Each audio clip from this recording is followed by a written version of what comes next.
Bonjour à tous, je suis ravie de vous retrouver dans cette vidéo. Alors aujourd'hui on va encore parler de la dépendance affective, c'est la troisième vidéo sur le sujet. Je vous ai mis en lien les deux premières. Donc la première vidéo, on a parlé de comment identifier si vous êtes dépendant affectif. Dans la deuxième vidéo, je vous ai expliqué l'origine de la dépendance affective, c'est important de comprendre. Et puis aujourd'hui, on arrive à la troisième qui est comment se libérer de la dépendance affective. Alors, je vais vous le dire de suite, on va pas se mentir, c'est pas facile. C'est pas facile parce que c'est quelque chose qui est ancré à l'intérieur de la personne très profondément, qui fait partie de ses croyances les plus profondes, qui fait partie d'un mode de fonctionnement qui est profond. Et donc c'est pas très facile, hein. C'est pas comme j'ai peur des araignées, je vais voir un hypnothérapeute, bim boum, de séance, c'est fini. Ça c'est facile. Mais là, la dépendance affective, on est dans un trouble de la personnalité qui est identifié comme le trouble de la personnalité dépendante. Ça a vraiment un nom en psychiatrie, etc.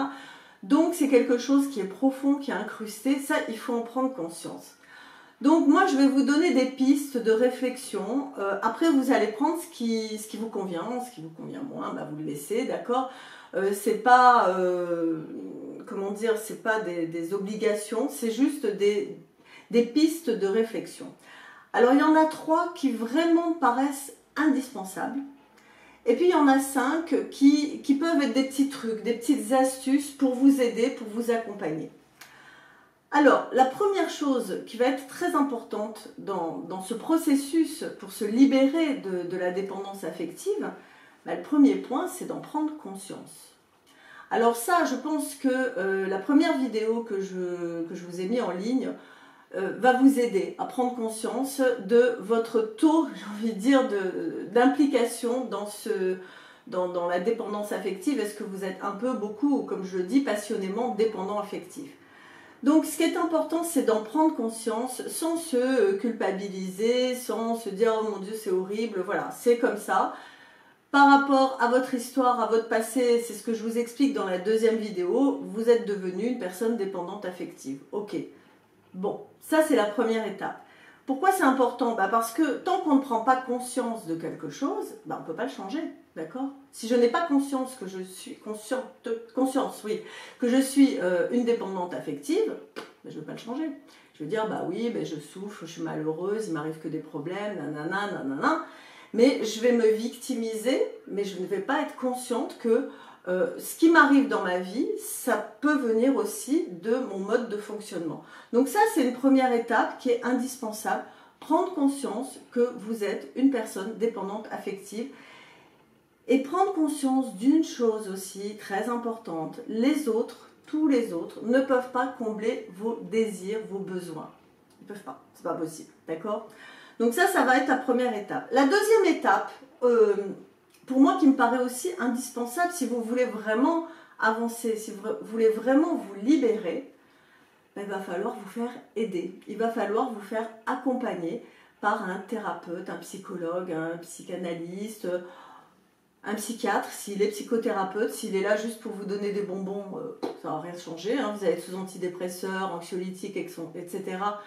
Mais vous n'allez pas changer parce que ça demande un vrai travail en profondeur.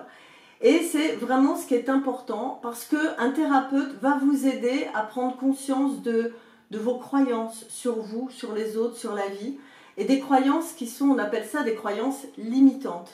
Et il va vous aider également, deuxième point, à prendre conscience des croyances, à vous aider à vous créer des croyances qui vont être ce qu'on appelle des croyances permissives. Voilà. On ne peut pas y échapper, tout comme quand vous avez mal aux dents, vous allez voir un dentiste, hein, c'est pas en disant « oh c'est pas grave, je vais mettre un petit coup de girofle, ça va passer ».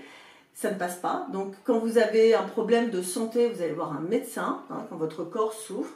Eh bien, là, c'est votre cœur, c'est votre âme, c'est votre psychisme qui souffre. Il va falloir penser à vous faire accompagner, à vous faire aider. Alors là encore, c'est pas 2 séances, allez 3-4 séances qui vont vous aider à changer du tout au tout. C'est un véritable travail qu'il va falloir faire sur vous. Et ça veut dire qu'il va falloir vous y engager et qu'il va falloir vous donner du temps. Il va falloir vous dire, j'en ai pour 1 an, peut-être 2 ans, à être accompagné, à persévérer dans ce chemin-là.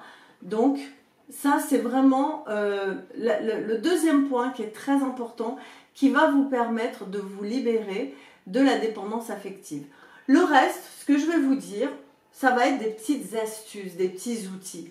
Mais le point le plus crucial, c'est vraiment de vous faire accompagner. Pourquoi c'est important? Parce que, ça c'est le troisième point, vous allez apprendre à identifier vos besoins et à identifier les ressources. Les besoins que vous allez avoir et que vous avez en règle générale dans votre vie, il y en a trois. Il y a le besoin d'amour, besoin d'être aimé. Il y a le besoin de reconnaissance, d'être reconnu qui je suis vraiment. Et il y a un besoin d'être estimé. Est-ce qu'on m'estime à ma juste valeur? Et le thérapeute va vous aider à inverser les choses, c'est-à-dire qu'au lieu de demander ce besoin d'amour, de reconnaissance et d'estime chez les autres, vous allez apprendre à les développer chez vous. C'est-à-dire vous allez apprendre à avoir de la compassion et de l'amour pour vous, à vous donner vous-même de l'amour. Vous allez apprendre également à avoir de l'estime pour vous, voilà, vous donner de l'estime de vous. Je vaux tant, j'ai de la valeur, je suis importante. Et avoir de la reconnaissance pour vous-même. La reconnaissance, c'est reconnaître, pardon, oups, j'ai la voix qui brille. Reconnaître le chemin parcouru et apprendre à vous féliciter pour les choses que vous avez faites, les choses qui sont bien dans votre vie, qui sont positives. Donc ce troisième point, évidemment, découle du deuxième. Donc ça, c'est les points fondamentaux sur lesquels si vous voulez vraiment avancer et vous libérer, c'est ça qu'il va falloir faire. Ça c'est vraiment le chemin.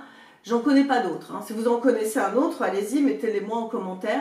Je n'en connais pas d'autres. Après, j'ai des astuces, des petits outils qui peuvent être déjà un petit point de départ, pourquoi pas. Donc j'en ai trouvé 5. Hein, voilà. Je ne vais pas vous inonder d'astuces. Le premier qui me paraît important, et moi je le propose souvent quand je fais un accompagnement en coaching thérapeutique, c'est de tenir un journal de bord. Qu'est-ce que c'est un journal de bord? C'est un petit journal que vous avez sur vous, à la main, hein, pas sur l'ordinateur. Moi je trouve que c'est important, le contact, le stylo, le papier, etc. Il y a un autre enjeu qui se met en place. Et dans ce journal de bord, ben, vous allez noter les jours où vous êtes en souffrance, qu'est-ce qui s'est passé, pourquoi j'ai été malheureuse, pourquoi j'ai ressenti que j'étais en dépendance, les moments où vous êtes bien, les pensées que vous avez, les croyances, les peurs, etc. Et c'est un outil qui, dans le cadre thérapeutique, va être très utile. Et puis si vous n'en êtes pas encore à avoir fait ce pas d'aller consulter un thérapeute, ça va vous aider par rapport à vous-même de tenir ce journal de bord. Alors, il n'y a pas d'obligation d'écrire tous les jours, mais au moins 1-2 fois par semaine, faire un petit peu le point et noter où j'en suis, ce qui se passe, etc. C'est une aide précieuse. Deuxième point, qui n'est pas facile, hein. Va falloir un petit peu regarder autour de vous dans votre vie et identifier si vous avez autour de vous des personnes toxiques. Un conjoint, une conjointe, un parent, un collègue, un enfant, voilà, un ami, voilà. Les personnes qui peuvent faire que finalement ça exacerbe cette dépendance affective. Des personnes qui sont toxiques. Alors, je vous laisse voir toutes mes vidéos sur les pervers narcissiques, etc. Je ne vais pas rentrer dans les détails de ce qu'est une personne toxique. J'ai fait plein de vidéos sur les parents, les conjoints, les amis, etc. Je vous en mets une ou deux en lien. Et sinon, cherchez dans ma playlist pervers narcissiques, vous verrez, il y a toutes mes vidéos qui parlent de ce sujet. Parce que si vous avez autour de vous des personnes toxiques, évidemment, ça ne va pas vous aider à aller mieux. Au contraire, ce sont des personnes qui vont vous enfoncer dans votre dépendance affective. Ok? Ça, c'est le deuxième point. Alors, troisième point, ça va vous paraître peut-être un petit peu étrange, mais je crois beaucoup à la vertu du ménage. Voilà, le ménage. Le ménage qu'on fait dans sa tête, on le fait également dans sa maison.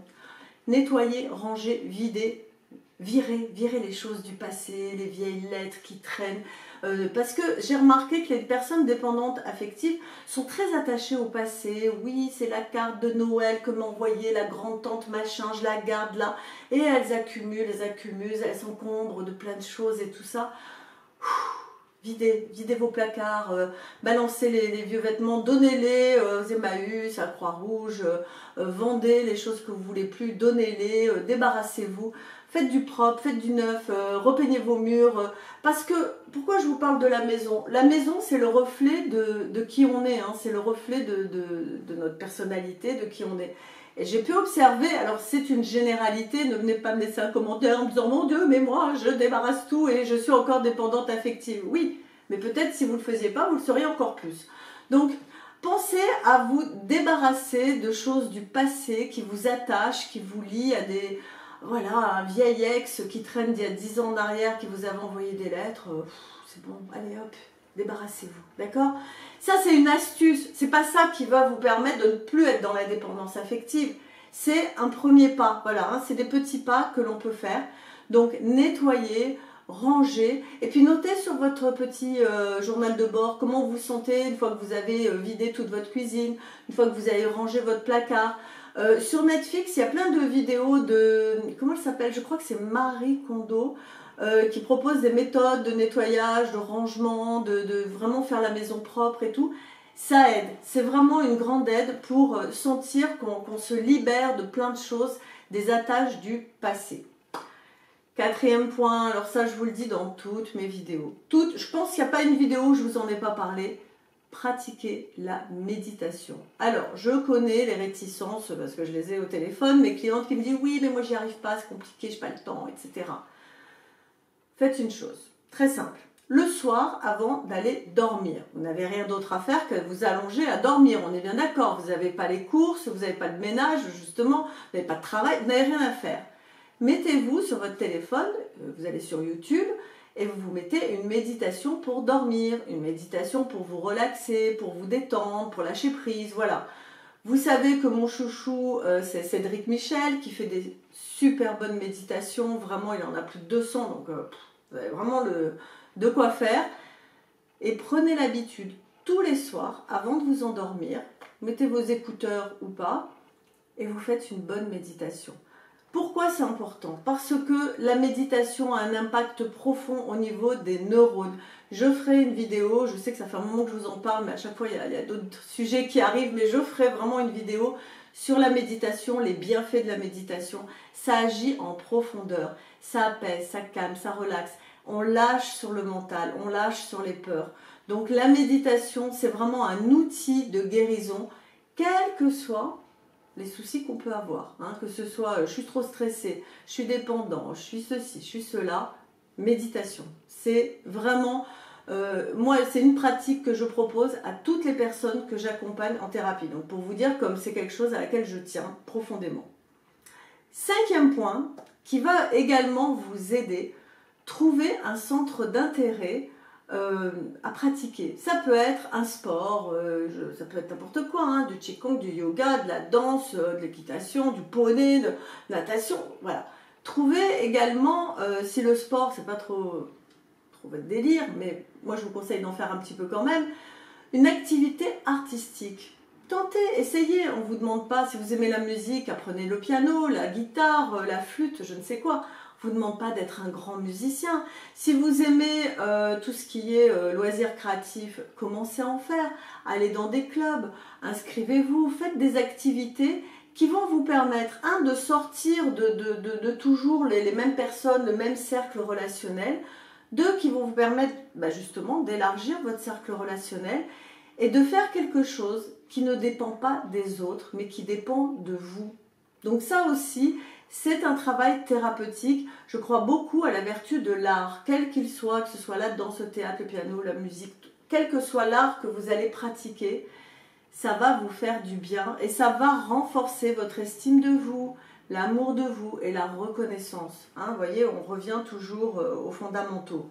Donc ça, c'est vraiment le cinquième point. Et le petit bonus que je vais vous donner, c'est évidemment en sixième point, persévérer, persévérer. Ne lâchez pas l'affaire. Ne vous dites pas au bout d'un mois, 2 mois, non, mais c'est trop dur, j'y arriverai jamais. Je suis comme ça, je ne changerai pas. Non, non. On peut changer. Et à tout âge, que vous ayez 20 ans, 50 ans, 70 ans. Moi, j'ai vu des transformations, des changements chez des personnes qui avaient 80 ans, et j'ai le cas d'une petite dame qui est venue me voir, qui était adorable, vraiment une gentillesse, un amour, et qui est en train de changer de vie, qui vient de rencontrer quelqu'un. Enfin bon, mais tant qu'on est en vie, il y a de l'espoir. Donc, vous avez envie de changer, vous avez envie de sortir de cette dépendance affective, vous pouvez le faire, mais il va falloir persévérer, il ne faut pas lâcher l'affaire, d'accord? Faites les choses, et puis même si un jour c'est pas facile, et ben le lendemain ça ira mieux, et petit à petit vous allez mettre en place un processus de guérison, vous allez guérir, et moi j'aime bien le mot guérir, pourquoi? Parce que c'est gai et c'est rire, voilà, guérir, c'est la langue des oiseaux on appelle ça, d'accord? Donc voilà, ces outils-là vont vous aider, mais l'outil, oula, j'ai ma voix là aujourd'hui, j'ai trop parlé hein, ces temps-ci. Bref, l'outil qui va vous aider le plus, ça va vraiment être de faire une thérapie, c'est important, c'est comme ça, c'est vraiment ce qui va vous permettre de passer à un autre niveau de conscience. Et qu'est-ce que ça va vous apporter? Si vous sortez de cette dépendance, vous allez apprendre à être vous-même, à vous affirmer, à savoir dire oui et à savoir dire non. C'est important de savoir dire non. À ne plus chercher à plaire à tout le monde, absolument. À ne plus être dans la soumission. Enfin, vraiment, vous allez retrouver le meilleur de vous-même et vous être plus libre, plus heureux. Mais ça ne veut pas dire que vous n'allez plus aimer les gens, d'accord? Mais vous allez les aimer vraiment pour ce qu'ils sont et ce qu'ils vous apportent. Et non pas parce que vous êtes dans la dépendance. Donc, c'est très différent. Ok? Voilà, c'est tout pour aujourd'hui. Si la vidéo vous plaît, comme d'habitude, pensez à vous abonner et à cliquer sur la petite cloche de notification. Vous partagez, vous likez. Et bien sûr, vous le savez, j'adore vos commentaires. Donc, laissez-moi des commentaires. Dites-moi, vous, comment vous mettez en place, qu'est-ce que vous faites pour sortir de la dépendance affective. Ok? Je vous embrasse. Je vous dis à bientôt pour une prochaine vidéo. Ciao!